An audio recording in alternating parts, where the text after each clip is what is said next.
Hey guys, स्वागत है आपका हमारे सुपर हीरो स्टूडियो के नए एपिसोड में। गाइस, आज हम बात करेंगे the falcon and the winter soldier के सभी एपिसोड के ब्रेकडाउन का। तो गाइस, पूरा ब्रेकडाउन जानने के लिए बने रहिए वीडियो के एंड तक। तो चलो शुरू करते हैं।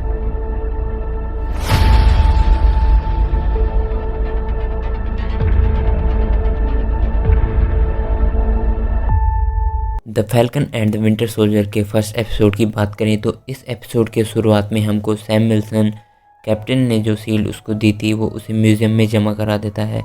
इस स्टोरी में कुछ सुपर सोल्जर की भी बात करी गई है जो कि सुपर सीरम से सुपर सोल्जर बने हुए हैं।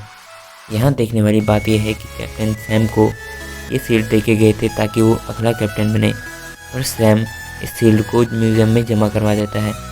और एक और यूएस गवर्नमेंट एक नए बंदे को, जॉन वॉकर को, कैप्टन अमेरिका बना देती है जो कि कॉमिक्स में यूएस एजेंट के रूप में काम करता है।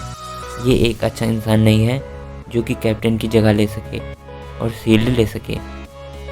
बात अगर सुपर सोल्जर की करें तो ये प्रोटेस्ट कर रहे हैं। फ्लैग स्मैशर इनका नाम है और ये पावर ब्रोकर ने इनको सुपर सोल्जर्स बनाया है। यहाँ पावर ब्रोकर की बात करें तो इसका अभी तक कोई खुलासा नहीं है कि पावर ब्रोकर कौन है।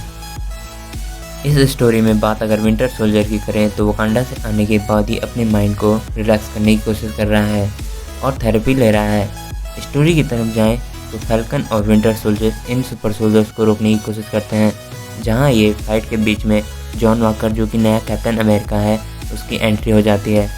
ये सब मिलकर उनको हरा देते हैं, जिसके कारण उनको वहाँ से भागना पड़ता है।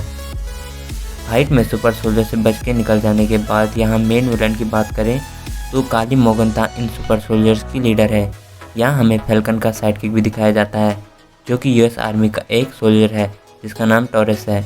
कॉमिक्स में यह कैरेक्टर आगे चलकर फैल्कन की जगह लेता है और यहीं एंड होता है हमारे फर्स्ट एपिसोड का। सेकंड एपिसोड की शुरुआत होती है सस्ते कैप्टन अमेरिका से, जो कि एक सोल्जर है जिसके पास 3 मेडल ऑफ ऑनर है। उसने कई सारे मिशंस किए हुए हैं और उसकी बॉडी पर यूएस गवर्नमेंट ने टेस्ट भी किए हुए हैं। इस एपिसोड की शुरुआत में ही हमें पावर ब्रोकर का नाम सुनाई देता है, जिसका कुछ कीमती सामान फ्लैग स्मैशर ने चुरा लिया है और पावर ब्रोकर के आदमी उसके पीछे पड़े हुए हैं। इसी एपिसोड में हम देखते हैं आइसिया ब्रैडली को, जो कि ब्लैक कैप्टन अमेरिका रह चुका है, जिस पर प्रोजेक्ट रीबर्थ के दौरान सीरम का यूज़ किया गया था और वो 300 लोगों में केवल अकेला ही बचा था। इस हिसाब से एमसीयू में एक नहीं 2 कैप्टन अमेरिका थे। इस एपिसोड में हमें सैरन का नाम भी सुनाई देता है, जिसने सिविल वॉर के दौरान कैप्टन अमेरिका और फैल्कन के हथियारों को लौटाया था, जिसकी वजह से उसे देश निकाला दे दिया गया था और वो अब मैड्रिपुर में रहती है। यहाँ हमें एक और कैरेक्टर दिखाई देता है, बैटल स्टार, जो कि जॉन वॉकर का पार्टनर है। इस एपिसोड के एंड में हमें जीमो भी दिखाई देता है, जो कि अभी भी जेल में बंद है, और एपिसोड यहीं पे ख़त्म हो जाता है। एपिसोड 3 की शुरुआत में ही हमें बग्गी और सैम जीमो को जेल से छुड़ाते हुए दिख जाते हैं। बग्गी को एक मशीन की तरह यूज़ करने के बाद बग्गी जीमो को फिर भी जेल से छुड़ा देता है। यहाँ मैड्रिपुर का जिक्र होता है, जो कि एक हाई लेवल की सिटी है जिस पर पावर ब्रोकर राज करता है। जीमो का बैरन जीमो लुक भी इसमें दिखाया गया है। जीमो बग्गी और सैम को लेकर मैड्रिपुर पहुँचता है, जहाँ वो डॉक्टर निगल को ढूंढते हैं, जिसने सुपर सोल्जर सीरम बनाया होता है। यहाँ हमें जीमो बग्गी को एक बार फिर से कंट्रोल करते हुए दिखाई देता है। मैड्रिपुर में अपने हीरोज़ की फाइट भी होती है, जिसमें जीमो का बैरन जीमो लुक दिखाई देता है। जीमो इस एपिसोड में डॉक्टर निगल को मार देता है और इसी एपिसोड के एंड में हमें वकांडा के सोल्जर्स भी दिखाए जाते हैं, जो कि जीमो के पीछे पड़े होते हैं, और ये एपिसोड यहीं पे ख़त्म हो जाता है।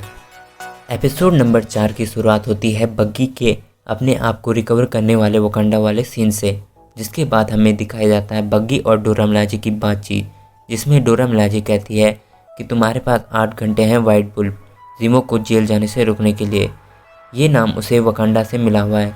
जिसके बाद बग्गी, सैम और जीमो पहुंचते हैं कार्ली की खोज में, जहां वो सबसे पूछताछ करते हैं, पर उनको किसी का पता नहीं चलता, पर कोई अपना मुँह भी नहीं खोलता। जिसके बाद जीमो टर्किश चॉकलेट देकर कुछ बच्चों से उसका पता निकलवाता है। सैम को कार्ली मिल जाती है और वो उसे समझाने लगता है, पर इसी बीच जॉन वॉकर के गलत टाइम पर एंट्री से पूरा खेल बिगड़ जाता है और उन सब में फाइट होने शुरू हो जाती है। जिसमें जिमो से ये सारा बचा सीरम तोड़ देता है, पर एक सीरम बच जाता है जो कि जॉन वॉकर को मिल जाता है। 8 घंटे पूरे हो चुके होते हैं। डोरा मिलाजे जिमो को लेने आते हैं।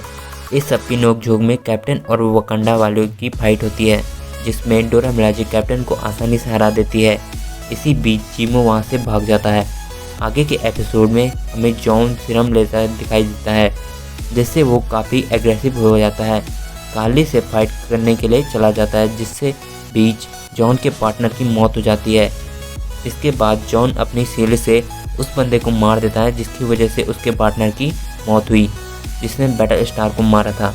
यही एंड होता है हमारे नंबर 4 के एपिसोड का। एपिसोड 5 अभी तक आए सभी एपिसोडों में सबसे लंबा है। जॉन वॉकर के किए इस कारनामे से सभी दंग हैं, इसलिए सैम और बग्गी जॉन से शील्ड वापस लेने जाते हैं, पर जॉन शील्ड देने से मना कर देता है, जिसकी वजह से तीनों में फाइट हो जाती है। इस फाइट में जॉन सैम को 3 बार शील्ड से मारने की कोशिश करता है, पर आखिर में सैम और बग्गी उसका हाथ तोड़कर शील्ड वापस ले लेते हैं। इसके बाद यूएस गवर्नमेंट जॉन वॉकर को बर्खास्त कर देती है। जिमो अब भाग चुका है सोकोविया। बग्गी भी उसके पीछे जाता है और बग्गी जिमो के सर पर गन रखता है, पर उसे मारता नहीं है। डोरा मिलाजे और एओ जिमो को लेकर अंडर वाटर जेल में ले जाते हैं। यहाँ पर डोरा मिलाजे बग्गी को फिर से व्हाइट फुल के नाम से बुलाती है। बग्गी और सैम अब वैकेशन मना रहे हैं और सैम और बग्गी उसकी बोट को ठीक करते हैं। बग्गी वकांडा से सैम के लिए एक नया सूट भी लाता है, क्योंकि जॉन ने उसका सूट तोड़ दिया था। इसी एपिसोड के एंड में हमको जीआरसी में फ्लैग स्मैशर के द्वारा हमला कराते हुए दिखाया गया है, और साथ ही जॉन वॉकर को एक नई शील्ड बनाते हुए दिखाया गया है। पर यह शील्ड सुपर सोल्जर के सामने ज़्यादा देर टिकने वाली नहीं है, और यही एंड होता है हमारे एपिसोड नंबर 5 का।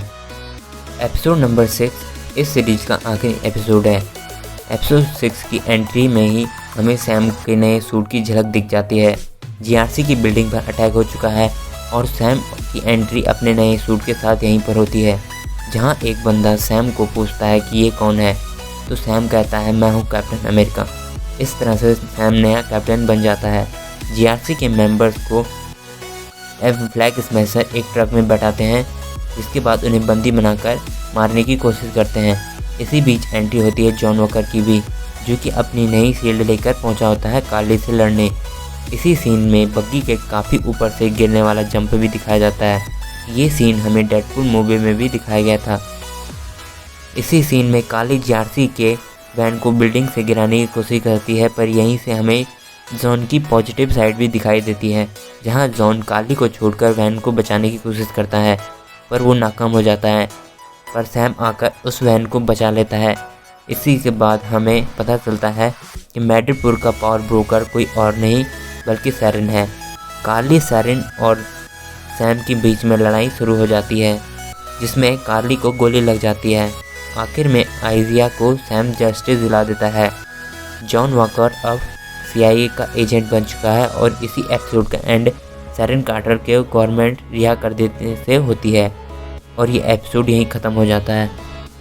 गाइज़, अगर आपको ये ब्रेकडाउन पसंद आया या ब्रेकडाउन से जुड़ी कोई भी क्वेरी है तो हमें कमेंट करें और चैनल को सब्सक्राइब करना ना भूलें।